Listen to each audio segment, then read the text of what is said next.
Hello, and welcome to my channel. Today we are going to be reading from the Pleiadian Workbook. This is Awakening Your Divine Ka. So there's two of these. The first one is Awakening Your Divine Ka. The second is Awakening Your Divine Ba.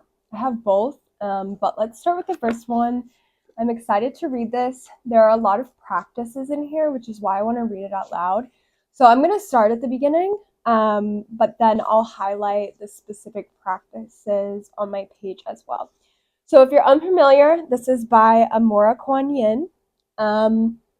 This is a book about Pleiadian light work, and it's a direct transmission from the Pleiadian emissaries of light, which are just light beings from Pleiades. And there's a lot of beautiful information in here. So I've read parts of the other ones, so I'm excited to see how this unfolds. And I'm excited to read it with you. So we're going to skip the acknowledgements page, but we are going to read the foreword. And we're also going to read I think there's an introduction. Prologue. There's a prologue. So we'll read that as well in this section. This book was born of clear vision. You may use it as a window through which to view a new perspective of the past and an expanded vista of your current opportunity. In these pages, you will meet the Pleiadian emissaries of light, remarkable beings who will assist you to express your Christ presence, the joyful, wise, healthy, spontaneous, loving, immortal individual you are. And they will guide you through an experience of Pleiadian light work. It is an opportunity to awaken. My experience of the Pleiadian Workbook, Awakening Your Divine Ka, began on a golden spring day on the western slopes of Mount Shasta. Mount Shasta is known for a lot of spiritual happenings. There's said to be an ancient city underneath Mount Shasta that Pleiadian descendants live. So this makes sense to me. I had gone to the place where ladybugs come to dance, as I call the small medicine wheel I helped build near my home. On dry days, hundreds of ladybugs emerge from the cushion of pine needles on the forest floor as I beat my drum. Their flight fills the air with hard orange bodies. They walk about my arms and legs, eagerly greeting me, and cover a small cedar tree. I often go to this place for pipe ceremonies with a friend to pray for the unfolding divine plan on earth. I also pray that I may know the most appropriate steps to take each moment to assist the unfolding plan. Here, with the dancing ladybugs, the delicious scent of warm pine, and the music of clear rushing water playfully slapping stoic gray boulders, I saw that my friend, Amora, would write her first book, and that I would assist the birthing by editing her first draft manuscript and helping prepare her materials for submission to a publisher. Several days later, I broached the subject with Amora. Silence. More silence. I could see the faint flush of pink rising in her face, embarrassment at contemplating something so grand. A nervous laugh.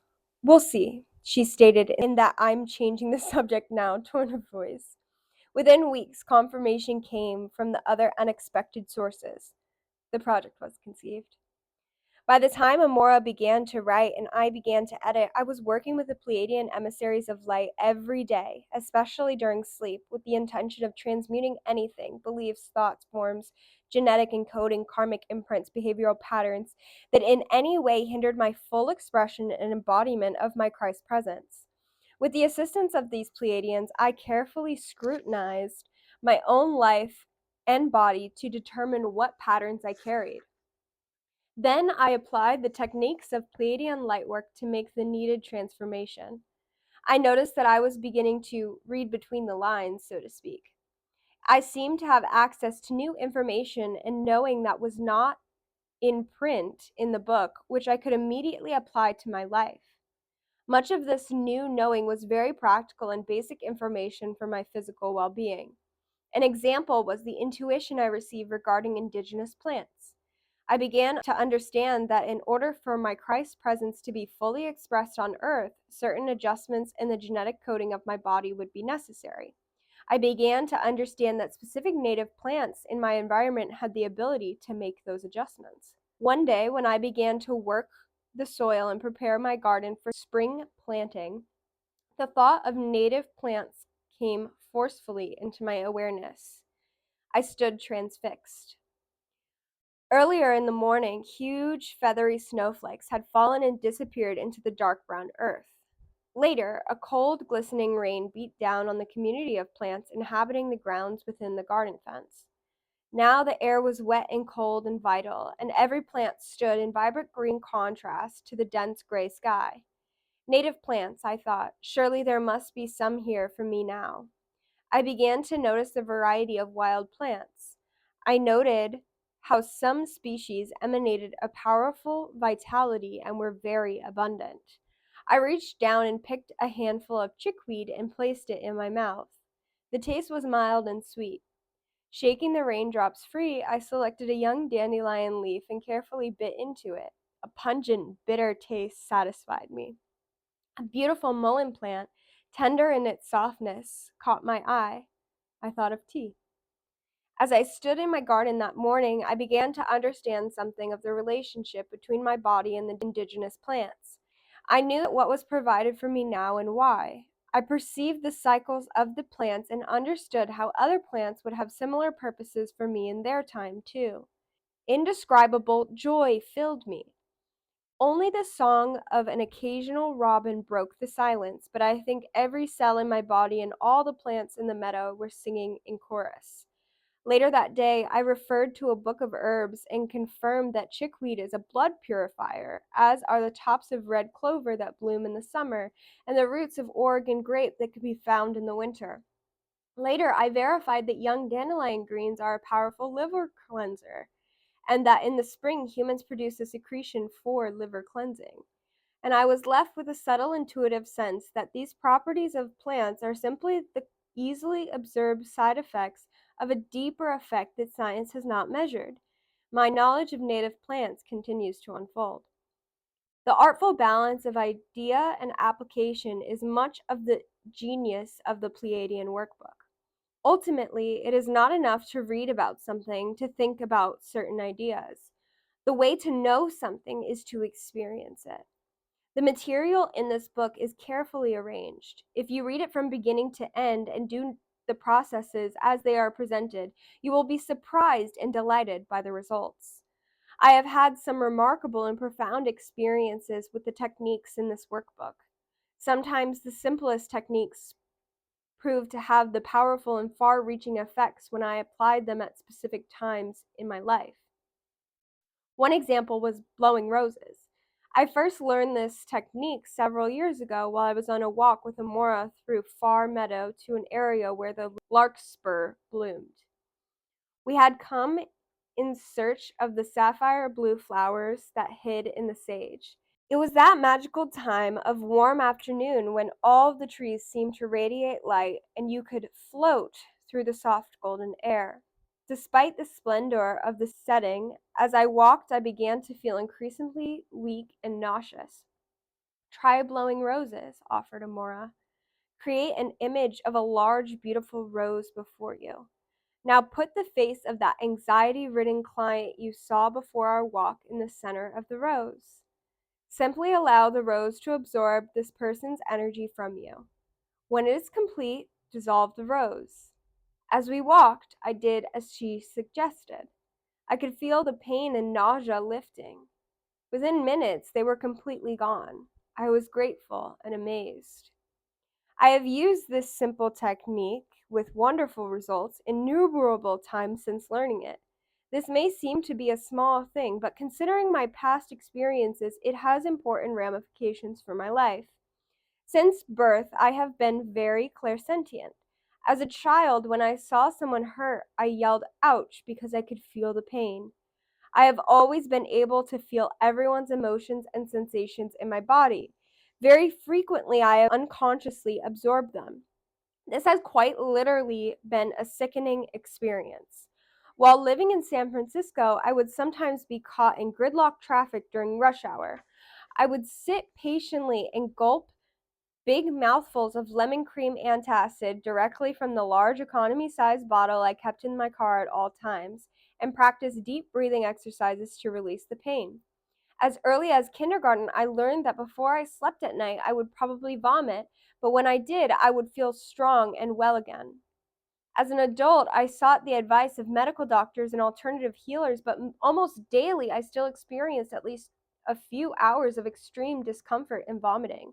That is, until at age 44, when I was searching for larkspur and I discovered blowing roses. This book has the potential to assist the spiritual awakening of many, many people at this crucial time. It is to Amora's credit that she has so freely given these materials. You do not need to attend expensive workshops to awaken spiritually. You do not need to place yourself in secluded retreats to achieve your spiritual opening. You do not need to struggle for years to express your spiritual mastery, because it's time now, and a great deal of assistance is available for you. The simple tools provided here and in other works that are being brought forth now will help you catapult yourself into new awareness and expression of your Christ presence. You will be supported. The Pleiadian emissaries of light and ascended Master Jesus Christ are giving you a beautiful opportunity. It is a gift. If you choose, they will assist you in your growth as you consciously work with the materials in this book. If you choose and are ready, they will work with you during your sleep time to open your Ka channel so that you may fully embody your Christ presence. The Pleiadian emissaries of light have worked with me, especially during sleep, and have brought a grace, an ease, and a sense of nurturing and support to my growth that I had not previously known. As I began an active spiritual opening in my 20s, I participated in some long meditation retreats. The longest retreat was 9 months, and it was a highly structured time to practice advanced meditation techniques in residence. Phenomena were not discussed, and I felt very alone with my new experiences. By the time I was in my 30s and a graduate student studying Eastern and Western psychology, my awakening process became overwhelming. I thought perhaps I was very ill or maybe becoming psychotic. Sometimes my body would violently shake as it attempted to hold the increasing energies pouring through me. I would lie in the center of the living room and let myself go limp as I involuntarily shook and my body was tossed about the room like a rag doll, sometimes for more than an hour. Other times my body would light up and heat would radiate from me. My body would be rigid and paralyzed, my skin somehow too small and stretched taut across my frame as all my cells imitated miniature volcanoes and erupted simultaneously. Sometimes I felt the sensations of hundreds of buzzing bees swarming over my skin and then lifting off, or the full force of every known emotion raging simultaneously through me. This was my path, and I will not discredit it. However, an opening process does not need to be so dramatic and painful. The Pleiadian emissaries of light will assist you to clear any obstacles in your being that hinder your full expression of your Christ presence. They will assist you to regulate your awakening so that your transformation is easy and graceful. In some of the Chamber of Light sessions, I felt as if I were floating in a serene ocean of peace. Occasionally I felt a ripple, and I simply observed my thoughts at that time to note what was being released. Very often, upon going to bed, I made arrangements with the Pleiadian emissaries of light to work with me on my body while I slept. Upon waking in the morning, I very much felt changes in myself, and what is more, I possessed new insight and wisdom. I have been extremely blessed to receive such grace. This incredible opportunity is offered to you at this time, not because of what you lack, but because of who you already are and because of what you bring to this time of planetary, galactic, and universal transformation. I am reminded of a wonderful line from the Sufi poet Rumi. Let the beautiful one come into existence. His light is brighter than the sun's. Ra, a spokesperson for the Pleiadian emissaries of light, says, "It's time now." And it is. Let your Christ presence come forth and walk on this earth. You may use this book as a tool to assist in that birth. It's time now to dance in the radiance that you are. Sahan Joan. Mount Shasta, California, May 1995. Prologue. Have you ever looked back on your life and realized that everything you experienced was leading you to something? That this process called life is not just a random series of events, but follows an intelligent divine order?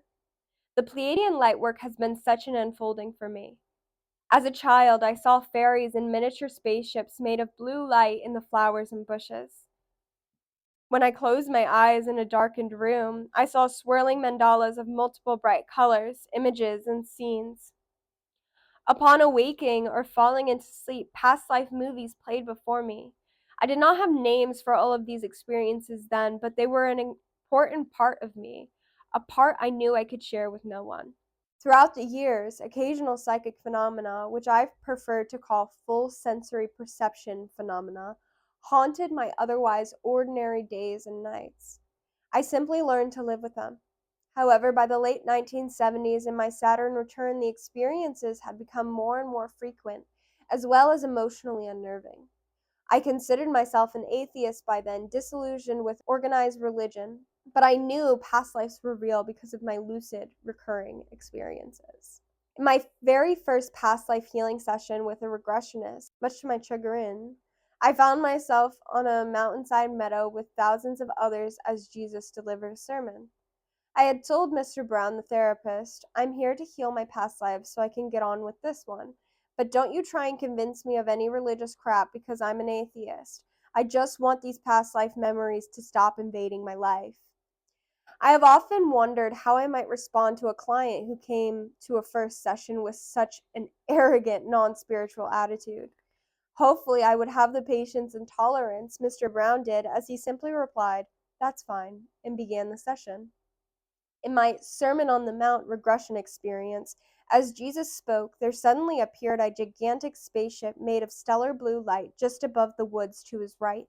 Then another spaceship appeared, and another, until 6 of the huge craft had come and gone.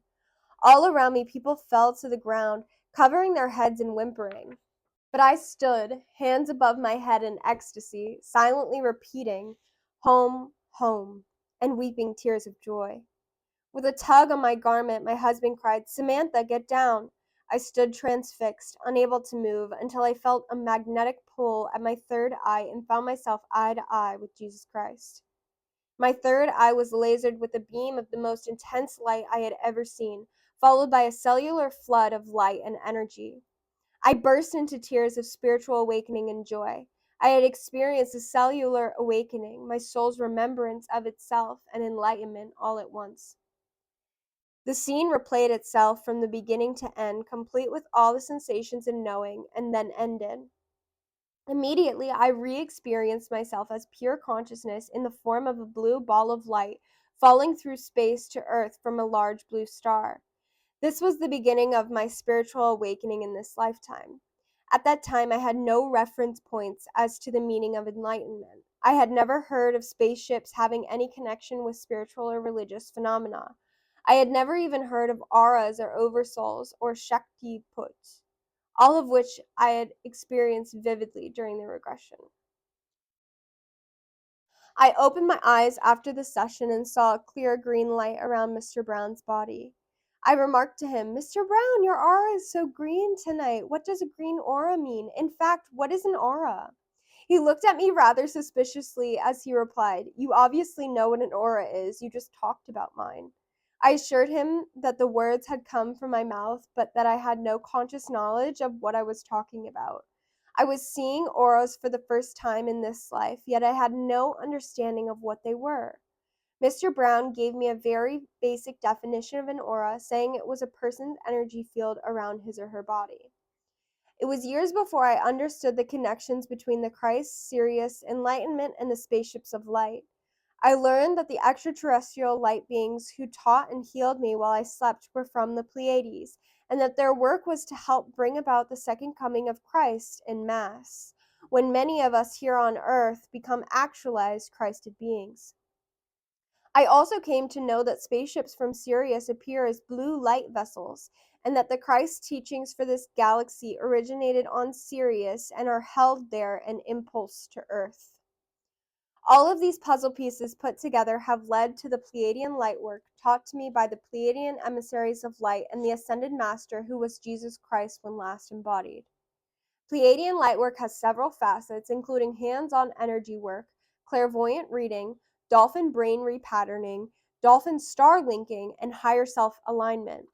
The main purpose of Pleiadian lightwork is to open and activate your Ka channels, which pull high-frequency energy and light from your multidimensional holographic self to your physical body. This activation opens the necessary pathways in your body for your master presence or Christ itself to come in, as well as making the possibility of ascension versus physical death.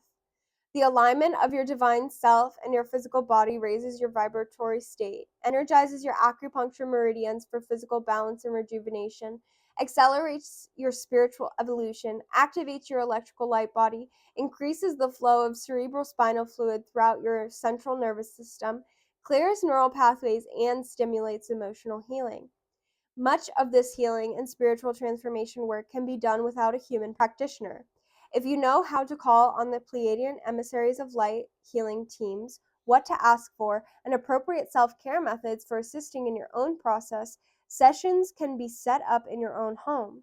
That is why I've been guided to write this book, to enable you to receive guidance, healing, and spiritual assistance from the Pleiadian emissaries of light as it is appropriate for you. The Pleiadians have told me that the knowledge and healing practices of the Divine Ka, which are the heart of Pleiadian lightwork, were key ingredients of ancient Lemurian, Atlantean, and Egyptian healing temple practices. Once, while I was talking to a woman on the telephone about Pleiadian lightwork intensives I teach, I had a vision of the two of us, along with several other women dressed in white priestess robes, standing in a circle in an ancient Egyptian temple. Some of these women were crying, and all were very sad. We had just learned that soldiers were on their way to destroy the temples and take us prisoner. The political and spiritual hierarchies had been defeated, and the temples of Set, a fear-based dark religious leader, were to replace the sacred light temples. As a group, we decided to burn the temple belongings and take poison. A gentle suicide seemed a better destiny than rape, violence, and oppression that was our other option. I said to the women, when the cycle of darkness has ended, we will return and reawaken the memories of the temple teachings. One of the younger women said through her sobs, but how can it be? Everything we've loved and worked so hard for will be lost. I replied, dear one, if I dreamed it before and it brought it to our people, then I will do it again when the time is right. Several lifetimes before that one, I had been a priestess with the gift of dreaming. I had worked multidimensionally through lucid dream time, doing healing and spiritual teaching, while bringing through teachings from the Pleiadian emissaries of light to the temples. In the Egyptian temples that were about to be destroyed, I had begun a new avenue of healing. It was basic Pleiadian light work that has now been reintroduced in this life. And so my promise has been kept. Because of Earth's position in her evolutionary cycle, the Pleiadian emissaries of light have said to me, it is time now for this work to be remembered. The process of writing this book has been an amazing life experience in and of itself.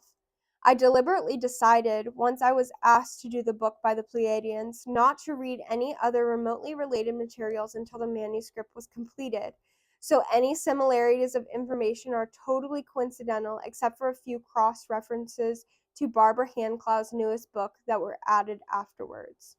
I had no idea prior to sending in the book proposal and partial manuscript to Bear & Company that Barbara Handclaugh and her husband own this publishing house. Since reading several of her books, Heart of the Christos, Liquid Light of Sex, and Chiron, Rainbow Bridge Between the Inner and Outer Planets, and hearing her speak in Seattle a few years before, I had held her in deepest respect and considered her to be a very clear person of high integrity. To have the opportunity to work with her directly was like icing on the cake. So when I came home one evening to find a message from Barbara on my answering machine saying Bear wanted to publish my book, I was doubly ecstatic. When the Pleiadian emissaries of light had first told me about writing the book, they had shown me the back cover with Bear & Company's name on it. 5 days after receiving Barbara's message, before reaching her by phone, I received a letter from her that began, "Are you as excited about this as I am?" I could not help but laugh and feel honored at the same time as I went on to read that she had a new book coming out in the fall called The Pleiadian Agenda, a New Cosmology for the Age of Light, to which my book was the perfect companion. Her book included information about the Ka and about the pressing need for healing and activating it. But the Pleiadians had told her that someone else would be channeling and writing the workbook on how to do so. Barbara and I were completing each other's vision and information without any conscious direct collaboration. We agreed that we would not see each other's manuscripts until both were complete so that we would not be influenced by each other, and yet even in our phone conversations it was obvious that we were working with exactly the same Pleiadian source. The natural complementary nature of the two works is simply a direct product of Pleiadian ingenuity. After completing my manuscript and reading parts of Barbara's new book, I added a couple of references from the Pleiadian agenda into my text and glossary. Just prior to completion of this book, after my morning meditation, I was guided to the living room to pick up another of Barbara's books, Signet of Atlantis. I had recently purchased it to read after my book was complete, but was told that morning to open it and read the preface. It contained Barbara's story on how her trilogy, of which Signet was the third book, had come about. All of the delays, the distractions, the time constraints, and so on were outlined. Her story was so similar to mine that I thought maybe this is just how the Pleiadians do things. I wish I'd known before, then I might have been less anxious about getting it done on time. During the 6 months of writing this book, I went through separation and finally divorced from my recent marriage, kept up my full-time teaching and private healing practice, was ill for 2.5 weeks, moved, and taught a 21-day Pleiadian Lightwork intensive. Prior to that time, I had seldom worked more than 3 days in a row without a day or two off. For those 6 months, that schedule seemed like an ancient dream. However, I gained a new level of confidence in my ability to keep going in an effective and consistent way. 8 weeks prior to the completion of this book, near the end of my morning meditation time, the Pleiadians came in and took me through several new energy and frequency experiences. Afterward, they asked me to go to the computer and open a new file. I did so, and they proceeded to give me a rough outline for the next book on Pleiadian lightwork. I guess my new lesson is that the river continues to flow without ceasing or hesitation. Partly, this continuing rapid flow is accelerated by the fact that Earth is in the photon band and will continue to move deeper into it without going retrograde. As the year 2013 approaches, there will be no major let-ups in the intensity and acceleration. The shifts have begun physically, emotionally, spiritually, and mentally, and will only get bigger and more obvious as humanity moves through time and space over the next 17 years. You may feel called to learn healing modalities, take spiritual training, see healers for assistance, or seek out sacred ceremonial experiences.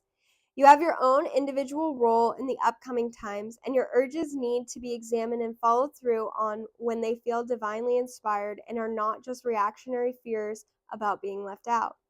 Many people will just be beginning to awaken to the concept of spiritual evolution during the upcoming times, while others will choose to leave the planet or resist change to the last breath.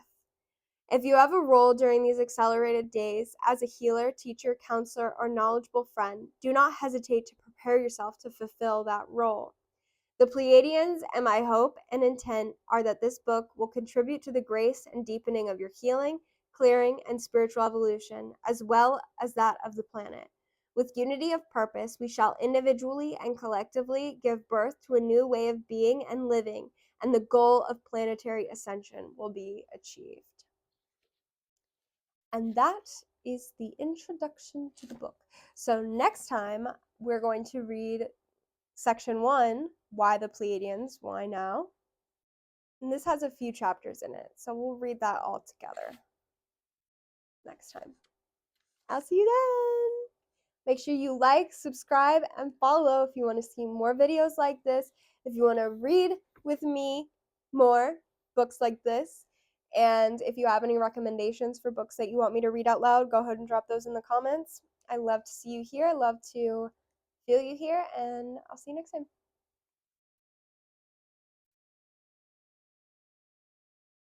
Aiattuale accarisina etialesia. Iatiole acaritia isialio tiamea dia koya dia tia isialitio tia iseleaka. Aiattuale asileo kitone votie siane tiole acativu tia isiavolia tiu tia tole soto aiacariua tia.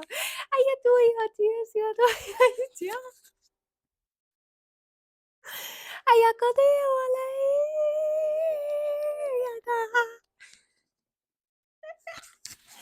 That is all.